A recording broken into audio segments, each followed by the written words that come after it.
Hey guys, this is Brian Abarca. I'm a personal trainer of more than 13 years. They call me the Booty Doctor. And not long ago, I decided to start expanding Abarca Fitness and start mentoring other trainers. Because I started realizing that a lot of trainers have been in similar shoes and they did not have the help that I wish I had when I was in their shoes. So I decided, after 13 years of personal training, that I would coach other personal trainers, whether they are new to fitness, struggling in fitness, struggling in their business, or all the above. Here I'm introducing Steven. Steven I met a few years back, and what I loved most about Steven was that he was extremely coachable. He came up to me at a facility that we were working at together, and he asked the right questions, and the most important part was he applied the tips and tricks literally the next day. And that is the perfect recipe of growth, stepping out of your comfort zone, and really applying what your mentor actually advises you and teaches you. That being said, this is Steven. My name is Steven Alisi, and I've been personal training for over 3 years now, and my specialty is helping general population, middle ages and up, feel more like themselves again, regain their life back, and have a better quality of movement. Have you always wanted to be a personal trainer? Not at all. I actually wanted to draw cartoons when I was a kid. Yeah. And growing up, I always had an affinity for working out. I mean, I was out of shape growing up. So the more I got into it, I started pouring all this time into training, and I noticed that when I turned 18, 19, I hadn't really spent much time doing anything else but that. So it made logical sense when pursuing a career or a business to do something that I was already well versed in, and I understood well. Talk to me about your first occupation, your first employment. What was your first employment in some sort of fitness type of environment? In some sort of fitness environment is actually working for Fab Fitness in Union City. Yeah, and what you do there? I do group fitness there. So I have up to 20 people in a class. We're doing full body circuits, lower body style, upper body. We're just mixing it up. That was my first taste of personal training. Was that difficult, just jumping into fitness and then just handling 20 people at once? Or did you just wing it? Was it just trial and error? How did that go? I think a bit of everything. I winged it. It was very nerve-wracking the first couple classes. Yeah. My voice was shaking. Right. All those people there, I'm trying to project my voice across the room. I'm still a new trainer, so there's a standard that was held by other trainers, the owner included. Right. And I felt like I had to keep up. I felt like the members there expected something of me. So there was a lot of pressure, but I think trial and error, I knew how to train people, so that confidence in itself helped me kind of pave the way and not feel so limited. Okay. Now you mentioned that you had a little bit of experience or had an idea of training people. Did you do it for free as a freelancer before you applied or started working at Fab Fitness? I would say friends and family here and there. My brother was one of the people that I trained. Right. My wife, my mother, a couple of my best friends, but it was never anything like, oh, let's follow a program. It was more so like, hey, what can I do? And I would give them some tips. Sometimes they come work out with me. They're like, oh, I love this workout. It was good. And I love that because it was almost like you were training people, friends and family, for free just to get the trial and error going so you won't stutter or do anything like that. Unknowingly, yeah. Yeah, well, talk to me about that. How long did you do that for, the free training for friends and family? I would say about 2 years, not consistent. 2 years, sporadic, because again, it wasn't anything serious. I wasn't even trying to be a trainer at the time. Right. I didn't even know what I wanted from life, to be honest with you. No, I didn't know what I was doing. And how old were you at this time? Around 18, 19. Okay. And you just got out of high school and you just didn't know which route to take? I had no idea what to do. I kept thinking, should I go into trucking? Should I go into all these business ideas? Maybe go to school? And to me, what seemed most logical again was just fitness, because I was pretty much an expert at the time. I started working out when I was 13. I was 19, 6 years in. It's not like I knew everything there was to know, but I just felt so comfortable. And I'm like, well, fast forward 6 years, if I'm already into fitness and I keep pouring time into it, I just get better and better. So it only made sense. All right, so in chronological order, you start working at Fab Fitness. You have a few hours into training group classes with 20 people plus, and you start getting a little comfortable. You mentioned a little bit that some of these people expected something from you. Why did you feel that way, and how did you overcome it? I felt basically the demeanor of people. I'm good at reading people. Yeah. And I could tell maybe sometimes they didn't like the classes all too much, or just word of mouth. Yeah. From the grapevine, I would hear some things that maybe members weren't too happy with the way I was doing things. I had people fall out of the classes. I remember my first class, I had about 20 people. Second class, about 15. It got to a point where there were 7, and I really thought that I was going to lose the job because the classes kept getting smaller and smaller. But I've always had this self-belief.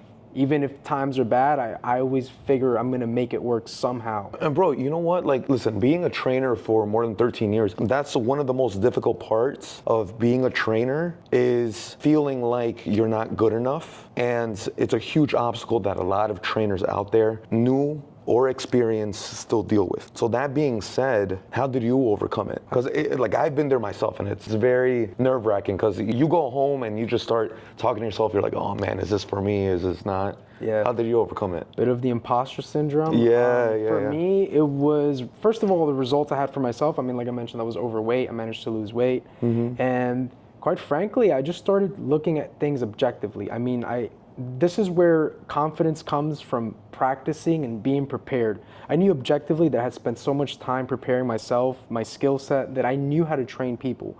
And I knew for a fact that even if I wasn't the best trainer and I didn't know everything there was to know, I knew that I was still giving these people a good workout. And them moving with me was better than them not doing anything at all. So that for me was enough. Even at times today, I feel like I don't know anything, to be honest with you, but I know that I can give people good workouts, if that makes sense.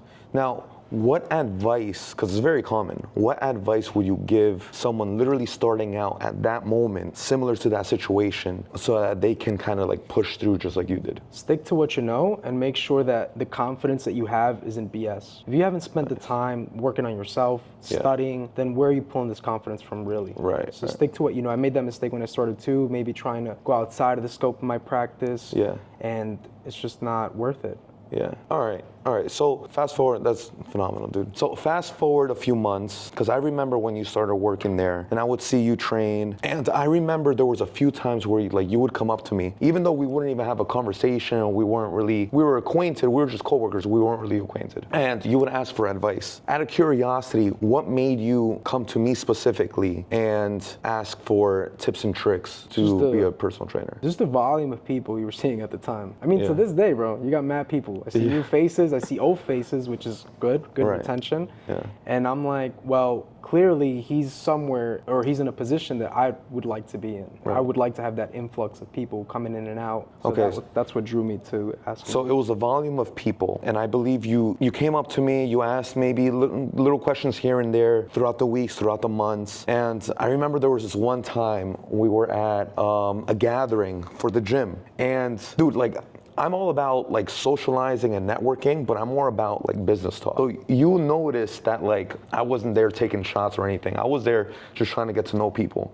And you came up to me, and I remember you asked me a business question, and we were just there for like solid 45 minutes while everybody was partying. We were just talking about personal training and fitness. Do you remember that? I do, at that party, that house party. Yeah. And it was the owner's house party. So talk to me about, what made you kind of start even approaching me a little bit more and start, picking my brain a little bit more, because it seemed like at that time it went from I want to do personal training as a job and start kind of really going towards it and tackling like a career. Again, it had a lot to do with the volume of people you were seeing, and also just following you on social media. I mean, I guess the marketing.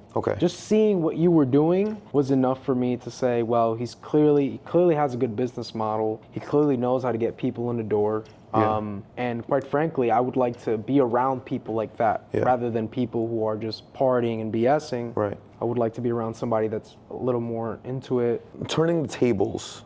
So now I know why you approached me, or why you approached Brian. I want to know, why did you feel like you needed that help? Great question. So I was struggling at the time. I mean, I was doing group fitness, and obviously I was offering my services one-on-one on the side.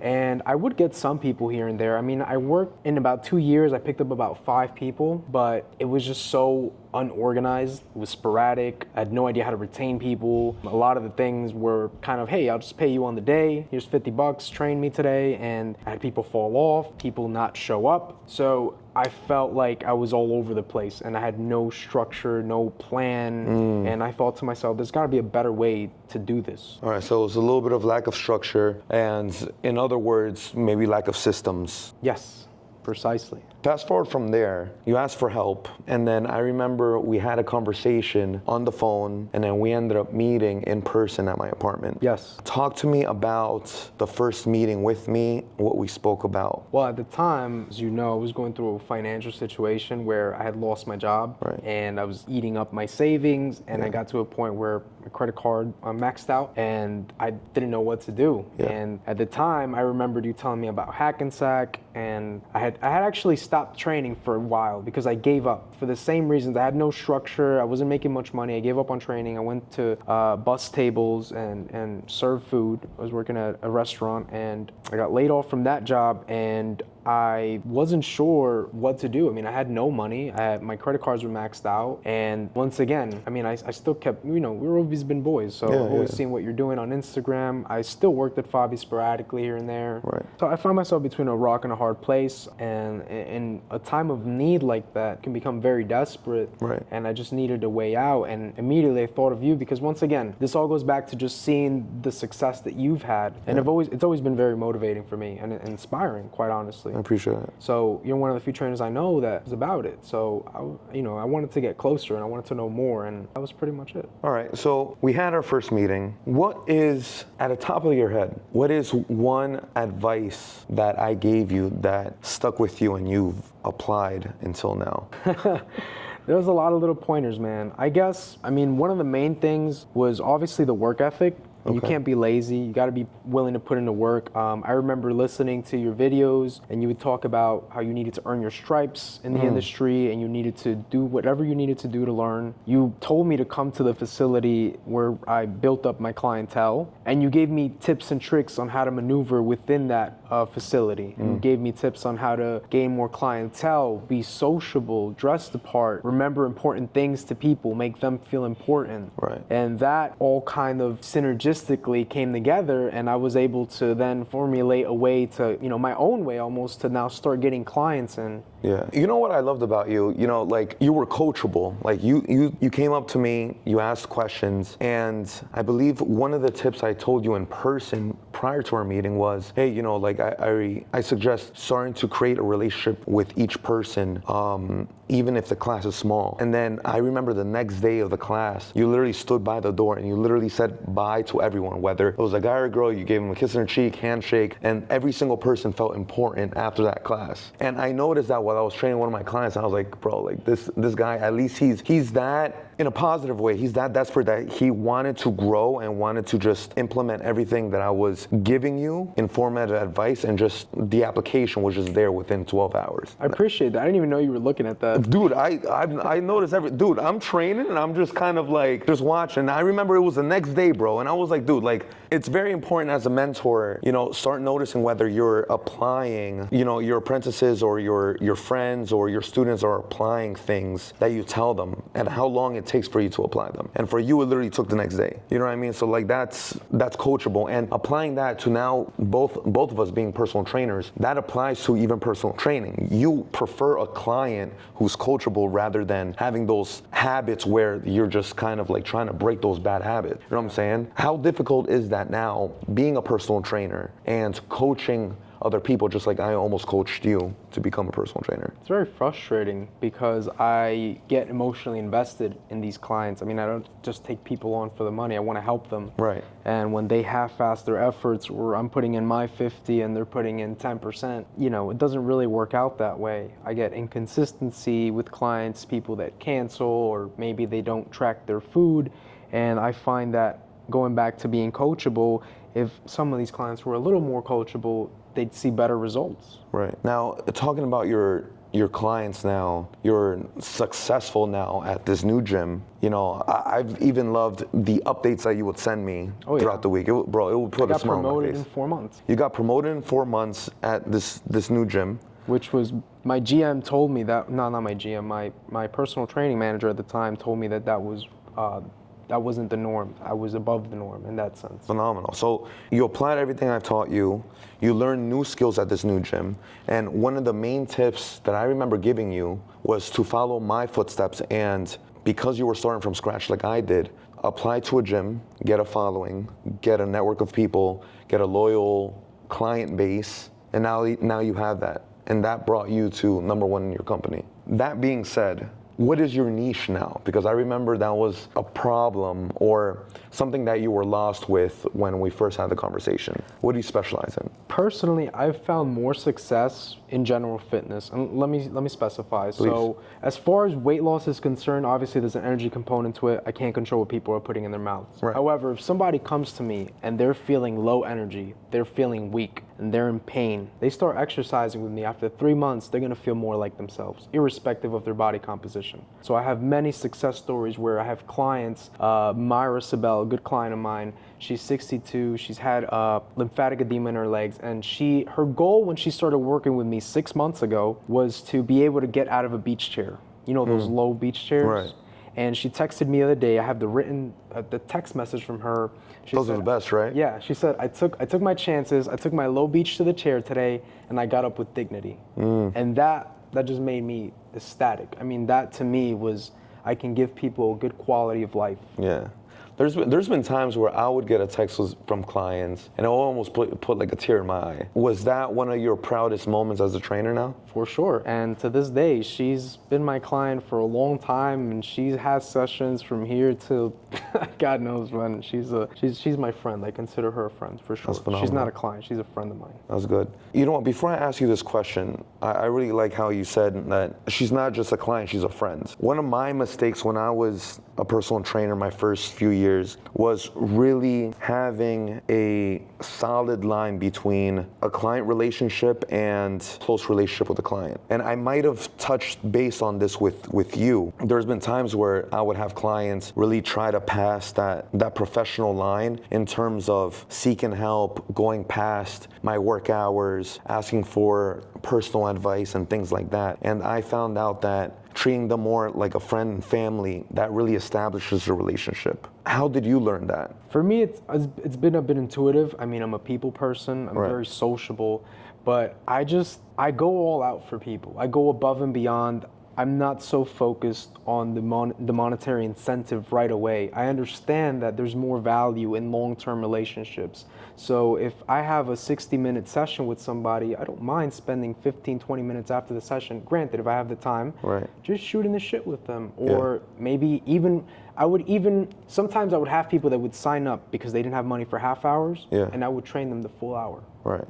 And that's real. You can ask some people. Yeah. I did things like that, and I still do. And I just give more than I take, and people really like That's good. that. Really attracts people to stick That's with good. you. And that's a skill that a lot of trainers need to be put in a situation like that to actually hold on to their belt. And add on to their belt, in other words. So talking about skills, what skills have you learned from me, and what skills have you learned at this new gym? I think from you was, again, it's come naturally to me, but you really ingrained and kind of I don't know if the word is reassured, that importance of establishing a relationship with the clients. You know, not just the number, 60 minutes, get out, I'm seeing the next person. Really, hey, what's your name? How was your weekend? How's the dog? That kind of thing. Right. And from working at this gym, I learned the importance of maybe not trying to go for the easiest clients all the time.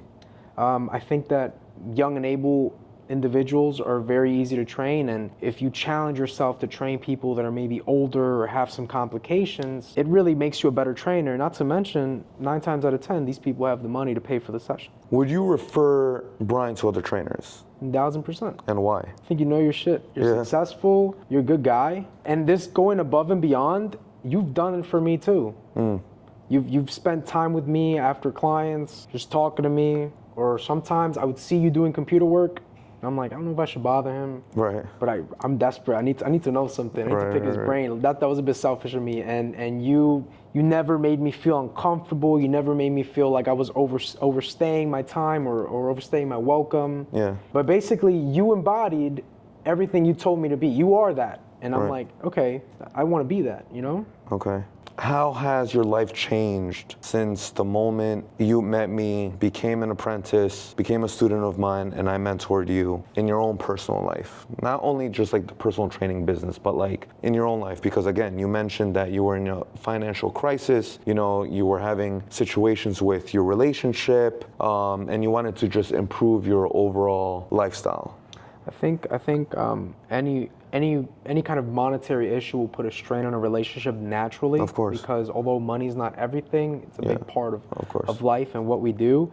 And having that success brought a peace of mind for myself and my home, not to mention being able to prove to myself that through the worst times, I can somehow keep my head up and come afloat and get out of that. I mean, I'm pretty confident, God forbid anything happens to me financially, but I feel good. I feel more confident in my skill set. I feel like I grew a lot from that experience.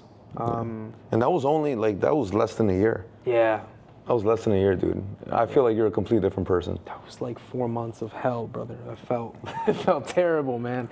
Having literally, I mean, you hear this all. It sounds cliche. My bank account was like negative $200. It was ridiculous. My cards were maxed out. I mean, you saw my credit score at the time. You told me. I told him, like, I don't know what the fuck to do, man. I was like, it was a I mean, situation. there's even been times where, you know, you would call me late at night and you would be like, yo, bro, like, I need help with this. And again, man, like, I saw myself in you, not in that personal setting, but like when you were really trying to apply certain skills in your early career in personal training. You saw the drive, you saw the passion, Yeah. which, you know, you can relate to, obviously. I gotta say, for those who don't know Brian, you see what you get, and as busy as he is, he always made time for me, always made time for my questions without any monetary incentive. Never brought up, hey, sign up for this, or it was more like, I was desperate asking questions, and I felt like he wasn't gatekeeping. I felt as if he wanted to see me eating at the same table he was eating at. And that to me was a special thing, because not many people do that.